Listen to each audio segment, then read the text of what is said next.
Hey everybody, it's Bob Crossan, Senior Managing Editor for Water and Waste Digest.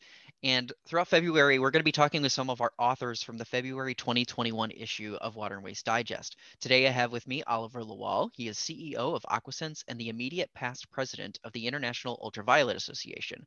Now, Oliver contributed an article to us about the UV market and how it was impacted in 2020 and where it could go in 2021. So we're going to talk a little bit more in depth about what he mentioned in that article and get some more details from him.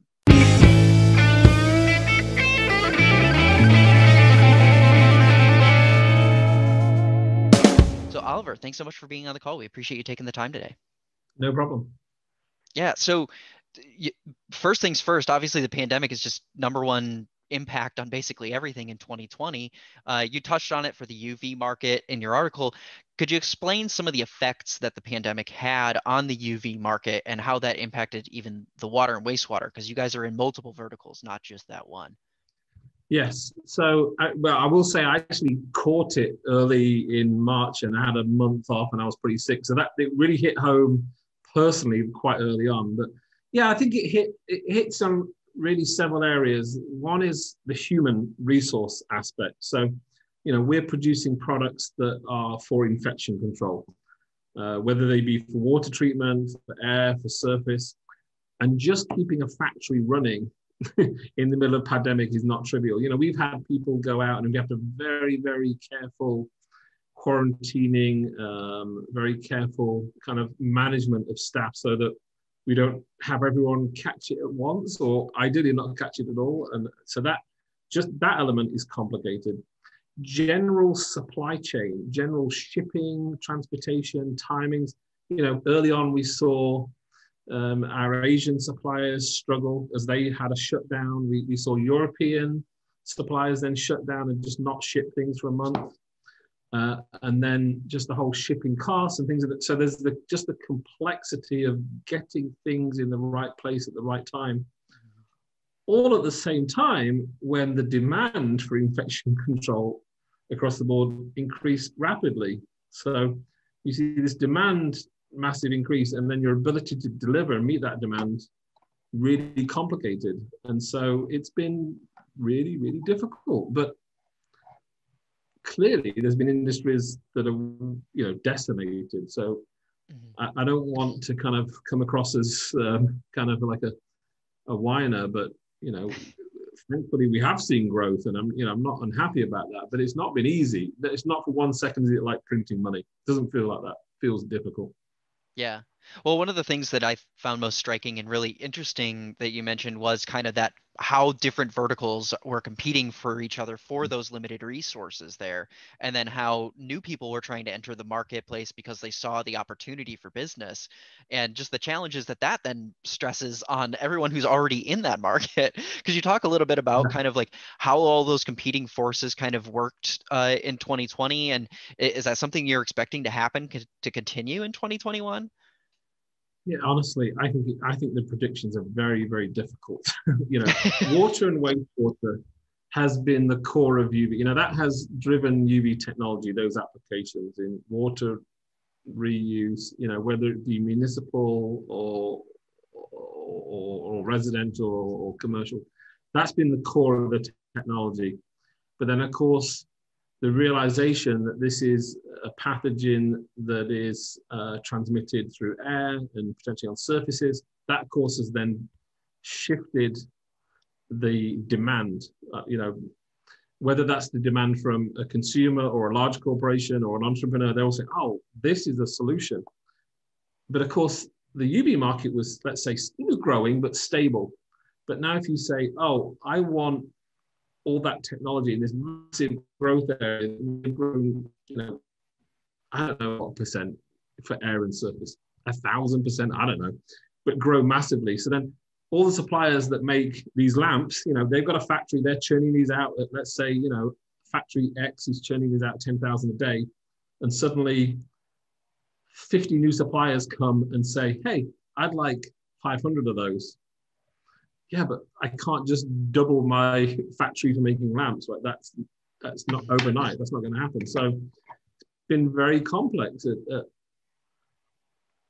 increasing the cost and complexity for this core wastewater business as this other part has grown. And of course, you want it to grow, you want it to help, but I don't know, it's not always been so helpful. It's difficult.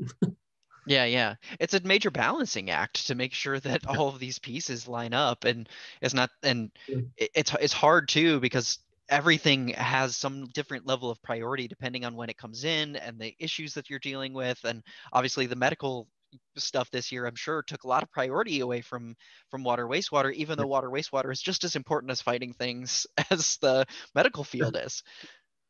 Yeah, and if you're running a business like ours, what we do, we have products that cross everywhere from space, aviation, medical, residential, commercial, municipal, research, across all these verticals.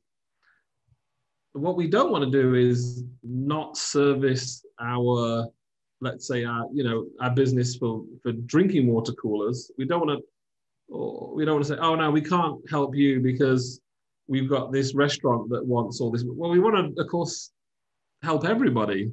So, but it is sometimes a little bit a matter of saying, no, we have to a little bit prioritize here. It's not an easy decision to make. Airline manufacturers are desperate for help because their industry shut down. But that doesn't mean you can just not help the city of XYZ who still have to provide clean drinking water to all their citizens. So, yeah, it's not a choice of either or. It's a choice of how do we do all of them together, frankly. And that's, Yeah. It's not real. Yeah. Yeah, and from a technology standpoint, you mentioned the two specific areas of growth were the UVC LEDs and then also the excimer-based gas exchange lamps. What do utilities need to know about these technologies? Should they know, like, do they need to know how they work in different types of applications? What should they be cognizant of when they're looking at UV lamps if they're taking that approach for their disinfection? Yeah, so, 90, well, in municipal, let's say utilities, 99% of the market is this technology. Probably a lot of people, if you're familiar with UV, you'll know what I'm holding here. This is a lamp. It's a port sleeve. It's got a little drop of mercury in it. You put electrons on one side and it emits light, and that light will inactivate bacteria. Now, there are some, and this is tried and true and tested, and it works, and there's some great equipment out there, but there are some limitations. So, it's fragile. If I were to drop this, it has a potential to break. There's a little bit of mercury in it. It's long and thin, and that I can pretty much only make them long and thin. Like, it is what it is. They get a little bit hot, and so sometimes they get coated. Let's say if you've got, I don't know, iron or manganese or something, some organic, maybe they can become coated. So there are some downsides to this technology, and LED particularly has some really nice, let's say, characteristics that overcome that. So this is a small LED. This is just a one LED, and we can make them in larger arrays. Of this one is 4 LEDs, and we can make it bigger and bigger. And we're making larger and larger arrays with hundreds of LEDs. So the size is not an issue. That's just a matter of putting them together. And they've got some great characteristics. They don't contain mercury. They're really robust. I can throw this against the wall and it'll still work. It's all low voltage, so it all runs off 12 volts, 24 volts. It doesn't get hot on this surface, so potentially fouls less. You can switch it on and off as many times as you like. So these are all really, really great characteristics. And this was all happening anyway. This is like the shift from a tube television, let's say, to a flat screen that happened, the beginning of the 2000s. It maybe took 5 years, and nobody. Mm-hmm. Now in municipal water treatment, wastewater, this transition is going to take 20 years, maybe. I don't know. It's not going to be and it was happening. COVID, it was happening. I think COVID has accelerated these because of this increased demand, because the market size for UV, I don't know, I'm just going to say the word doubled, but has increased massively. And the resources demand, what it's done is accelerated some of this type of technology, an excimer lamp technology. It's accelerated it. But at the end of the day, LEDs they're smaller by footprint. Even if you pack hundreds of LEDs together, it will still be smaller than this type of lamp, and it has all these other benefits. But at the end of the day, it costs more to buy, so the capital cost is higher, and the operating cost is higher. So at the end of the day, it's closer than it was, and I think COVID has accelerated that implementation technology, but it's not there yet. In 2021, we're going to see in the States probably 3 or 4 pilot stage systems. So we're talking maybe in the 500,000 to 1 million gallon a day type pilots in water and wastewater. I know we're involved in a couple of those. I think there's a couple other companies. In Europe, in the UK, there's already one that's been running, I think, certainly in 2020, maybe in 2019 it started. So it's coming at the pilot stage. And it's inevitable, really, that this technology will become predominant. But I don't think it's not going to be widespread in the next year or 2 years. I think it's coming, and I think it's going to come quicker because of COVID. Yeah. I think when we think about municipal water and wastewater, a lot of times the technology advances faster than utilities can implement. And so it would make sense. That's good and bad. Yeah, I mean, what you don't want to do is put a technology, you don't want to invest $5 million in a technology that then falls over. And so in some respects, that's not a bad thing. And, I do think it's appropriate. For example, this is a product that we supply to Mitsubishi.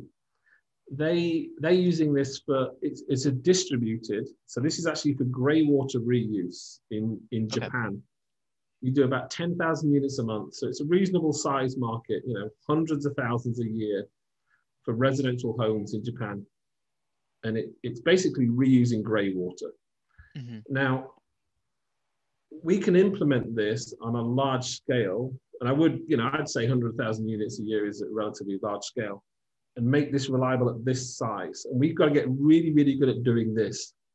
To do it on a scale that is 1,000 times larger for the city of XYZ in Illinois or Kansas needs a different type of skill set, and it's coming.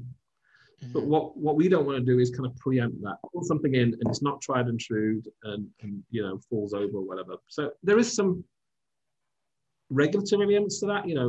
The regulation probably needs a little bit catch up, and we're probably a little bit ahead of where the regulations are at, and maybe a little bit of education because it operates a little bit differently. But we shouldn't be. I'm not down on the fact that it's a little bit slow. I think in some ways that's not a bad thing. In some ways, yeah, I would think it's just kind of normal.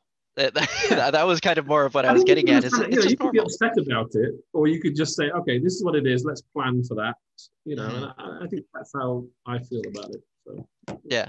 Well, you mentioned regulations, and you mentioned this in the article as well. And I was curious if there were some discussions that you and other UV manufacturers, again, you were the immediate past president of the International Ultraviolet Association, so I'm sure you've had a lot of discussions on this type of thing. But when it comes to regulatory stuff, what are you guys talking about, and what kind of impact would that have on utilities? Should those discussions turn into something more? Yeah, I think there's 2 elements of this. So I would say UV for water and wastewater in the States is actually in quite a good place. If you go back 20 years, it was the Wild West for UV. There was very patchy, and there were manufacturers saying, I can do this, I can do that. And it was really, really chaotic. But I think the EPA have done great work. There's been some great work done by states, and manufacturers have really got together, and academics. And honestly, over the last 20 years, they've really, and in my opinion, it's in largely good shape. Really clear regulations across different applications. And the implementation has really helped the industry. The fact that they've had these rules to go by. The US EPA came with this great in 2006. This is like the Bible. You can see I've kind of read it, thumbed it a million times. How do you put UV in drinking water systems? This tells you how to do it. This is a great document. Now, this does not exist in, let's say, healthcare for surfaces and air.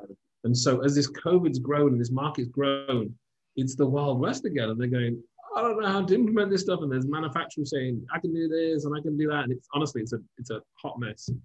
So in one respect, what this industry, what the water and wastewater industry has learned, really needs translating over to those other industries. However, as this LED technology comes in and excimer technology, and as mercury technology develops, this kind of Bible needs to evolve as well. So it doesn't actually account for some of this new technology. So I think the water wastewater industry can't just sit back and say, oh, that's it, we're good now forever. And some of the discussion is about, what can we teach those other industries? But it's also actually those industries, some of them are actually bypassing and they're jumping straight to this LED technology. And so some of their regulations, I think, will be helpful to come back. So it's like a circle, if you know what I mean. So I think it's a two-way learning thing. And it will have to change. This is significantly different and needs some. NSF actually just have accounted for that. The NSF 55 had a regulation that only allowed for this mercury damp technology. Their new NSF 55 now allows for LED technology. In fact, we have products that this is NSF 55 certified. So, but they had to change the regulation to do that. And I think in the municipal, that's coming. That has to still happen for the larger systems.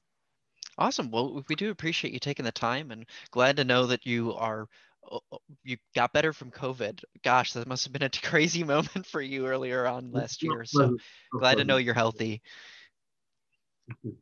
Yeah. Thank you so much for joining with us. And next week we will have a video with Margaret Hunter from American Water. We're going to talk about water conservation. So stay tuned for next week, everyone.